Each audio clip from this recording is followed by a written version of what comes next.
பாருங்க, ஜனங்க அவரை நோக்கி பார்க்கல. ஆனா தேவனுக்கு யாராவது ஒருத்தரை வச்சு என் ஜனங்களை மீட்டுக்கணும்னு இருந்தாரு. ஏன் அது நீங்க இருக்க கூடாது? அநேக பேர் அழிறாங்க பிரதர், இவங்க பேர் அழிறாங்கன்னா உன்னை என்னத்துக்கு வச்சுக்கிறாரு? அநேகர் சிக்கா இருக்கிறாங்க, உன்னை என்னத்துக்குங்க வச்சுக்கிறாரு?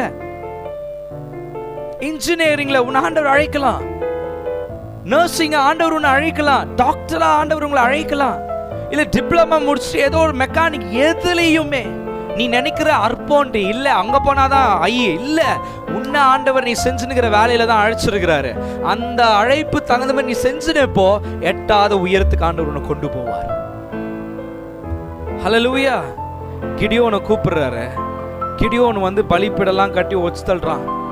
அதுக்கப்புறம் எல்லா கோத்திர ஜனங்களையும் கூப்பிட்டு திரும்பி ஆண்டவர் சமூகத்துக்கு போயிட்டு, ஆண்டவரே தப்பா எடுத்துக்காத, எனக்கு ஒரு வாட்டி என்ன பண்ண ப்ரூவ் பண்ணேன்னு சொல்லிட்டு ஆட்டு தோல் எடுத்துன்னு போய் போட்டு, இது மாத்திரம் மேல பனி பெய்யணும், சரியா? வேற எந்த இடத்துலயும் என்ன பண்ணக்கூடாது, பனி பெய்யக்கூடாது, நிருபி அப்படின்ற. தப்பே இல்லைங்க. அவன் சமூகத்துல போய் கேட்கறேன், எனக்கு நிருபி, நான் இந்த ஜனங்களை காப்பாத்துவனான்னு எனக்கு நிருபி, என்னை உண்மையாவே இந்த ஜனங்களை காப்பாத்துறதுக்கு என்னை அழைச்சிருக்கிறியா, நிருபி அப்படின்றான். ஆண்டவர் தூங்கி ஏஞ்சிட்டு காலைல ஏஞ்சி போய் பார்க்குறான். எடுத்து ஒரு போல் ஃபுல்லா தண்ணி புழிஞ்சானா. பனி எல்லா இடமும் காஞ்சிட்டு இருக்குது. இவன் வந்து ஹுல் போட்ட அந்த தோல் போட்ட ஆட்டு தோல் போட்டான் பார்த்தீங்களா, அது மாத்திரம் தண்ணி நிரம்பிட்டு இருக்குது. பனி பொழிகிறான், ஒரு போல் ஃபுல்லா தண்ணி வருது.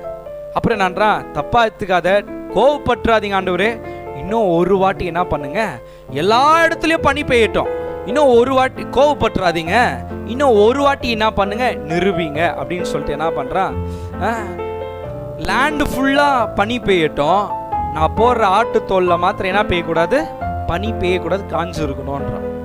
அதே மாதிரி ஆண்டவர் அவனை நிரூபிச்சார். அதுக்கப்புறம் அவன் நிரூபின்னு கேட்கல, அவன் பாதையை நோக்கி ஆண்டவர் அதுக்கப்புறம் பரிசுத்த ஆவியானவர் அவனுக்கு இறங்கினாருன்னு பைபிள் சொல்லுது.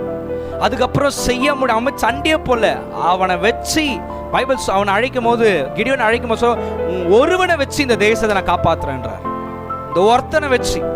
அப்ப உன்னையும் ஒருத்தனை வச்சு ஆண்டவர் எதை செய்ய விரும்புறார், எல்லாரையும் வச்சு இல்ல. உன் ஊழியத்துல பங்காளிகள் எல்லாம் எல்லாரையும் ஆண்டவர் கொடுப்பார், ஆனா உன்னை வச்சு ஏதோ செய்யணும்னு விரும்புறார். உன்னுடைய துறையில நிறைய பேர் இருக்கலாம், ஆனா உன்னை வச்சு தனிப்பட்ட முறையில உன்னை வச்சு ஏதோ செய்யணும்னு விரும்புறாரு. அதனாலதான் உன்னை ஆண்டவர் அழைச்சிருக்கிறார். எங்கேயோ போவாதீங்க, உங்களுக்கு சந்தேகம் தான் தேவ சமூகத்துல போங்க. ஒரே நாள்ல ஆண்டவர் எல்லாத்தையும் மாத்தி போடுவார், நிரூபிப்பார்.